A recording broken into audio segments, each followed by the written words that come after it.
This is Inside Indiana Business Radio for the afternoon of Wednesday, December 6th, 2023. I'm Kate Sharon. Elkhart's new $16 million Tolson Center completed this winter features 2 gymnasiums, an art room, dance studio, cafeteria, and meeting rooms, as well as outdoor recreation areas. It stands as a symbol of victory, Tolson board member Nikisha Elena Alexis said, after the center found itself stripped of its funding just 5 years ago. Long before the plans were carefully drawn up and the construction equipment came, the ground here was tilled by protest and by resistance and by a refusal to sit down and suffer injustice yet again.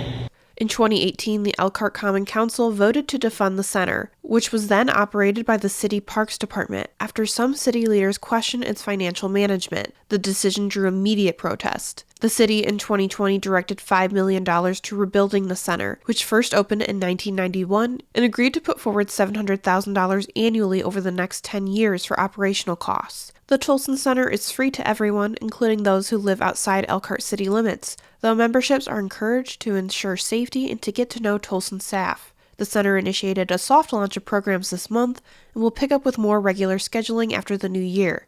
The Vanderburgh County Commissioners on Tuesday unanimously denied a rezoning petition for a new Love's Travel Stop location near the town of Elberfeld. The project, which would have built on agricultural land near I-69 and State Road 57, has received major opposition from residents. Many residents cited concerns about the impact on traffic in the area, as well as noise and light pollution. A petition on change.org received over 900 signatures. Caitlin Jensen, Love's corporate communications manager, said before the vote that if the rezoning petition was denied, the company will consider the feedback and decide next steps. CenterPoint Energy's Indiana electric business, based in Evansville, is seeking a nearly $119 million base rate increase from the Indiana Utility Regulatory Commission. If approved, the utility says the average residential customer would see their monthly bills rise by $28.38. CenterPoint said Tuesday the filing seeks to recover costs incurred through the completion of various capital projects over the last 14 years, including energy grid modernization, replacement of aging infrastructure, and automated metering technology. The utility said their request is also needed to recover costs associated with the transition to a power generation portfolio that's less reliant on coal and more reliant on renewable energy such as solar and natural gas.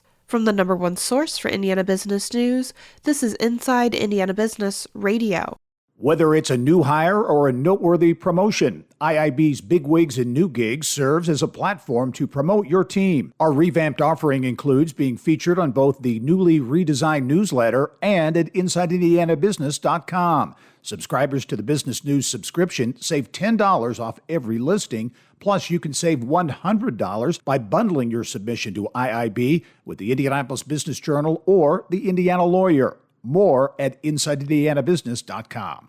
Cost is a barrier for many Hoosiers to go to college, but state financial aid is going significantly underused, according to a new study from Carmel-based InvestEd. IIB's Alex Brown has more. Indiana students leave about $70 million in federal aid on the table each year, the study shows. Joe Wood, president and CEO of Carmel-based InvestEd, said that cost is a reason Hoosiers don't achieve higher education, but Indiana is one of the more generous states for financial aid. A new state law requires high school seniors to apply to the Free Application for Federal Student Aid, or FAFSA, to encourage more students to recognize the financial aid available and go to college. The study found that 3 in 5 people were unaware of the new requirement. State aid is often made available through the FAFSA. The number of Hoosiers who know about the state's 21st Century Scholars Program is 56%, the study said. However, 63% don't know about Earn Indiana, 60% about the Frank O'Bannon Grant, or 59% about Next Level Jobs. The state's deadline to fill out the FAFSA form is April 15th, while the federal deadline is June 30th. Alex Brown, Inside Indiana Business Radio. Aled Miles has been named the new top executive at Fisher-based software company Formstack following the departure of long-standing CEO Chris Byers. Byers left the company last Thursday, and Miles started as CEO on Friday, Formstack announced this week. Formstack's digital platform allows customers to create paperless documents and collect online signatures. When Byers first joined the company in early 2010, the company had 7 employees. It now has close to 200 employees and more than 20,000 customers. Forbes is out with its annual list of the world's most powerful women for 2023. Gail Boudreaux, CEO of Indianapolis-based Elevance Health, is ranked number 14 on the list, along with other notable women such as Vice President Kamala Harris, Taylor Swift, and philanthropist Mackenzie Scott. Boudreaux was named CEO of Elevance, formerly known as Anthem, in 2017. She is also a former CEO of United Healthcare, the largest division within United Health Group. Forbes says the list was determined by 4 main metrics: money, media, impact, and spheres of influence. For corporate chiefs such as Boudreaux, revenues, valuations, and employee counts were key to the rankings. Manchester University is keeping tuition rates steady in the upcoming school year. The Northeast Indiana University announced Wednesday that it will implement an undergraduate tuition freeze beginning in the 2024-25 academic year. A University Financial Services page lists its next year's rates as $37,135 for residential students before housing, meals, and scholarships.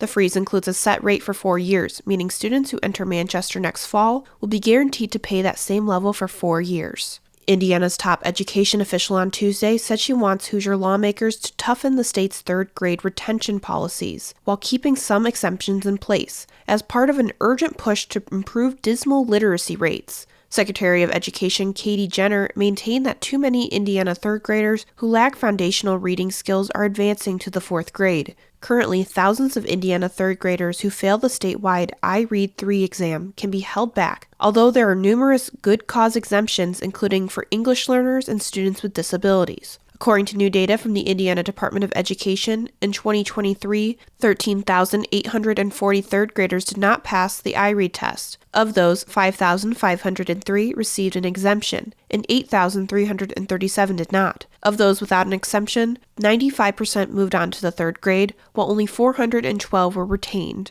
Veteran broadcast journalist John Stair is this week's guest on the Business and Beyond podcast with Gary Dick, presented by PNC, a weekly conversation with high-profile Hoosiers in business, sports, entertainment, and beyond. Available now from your favorite podcast provider. I'm Kate Sharon for Inside Indiana Business, Radio on Demand.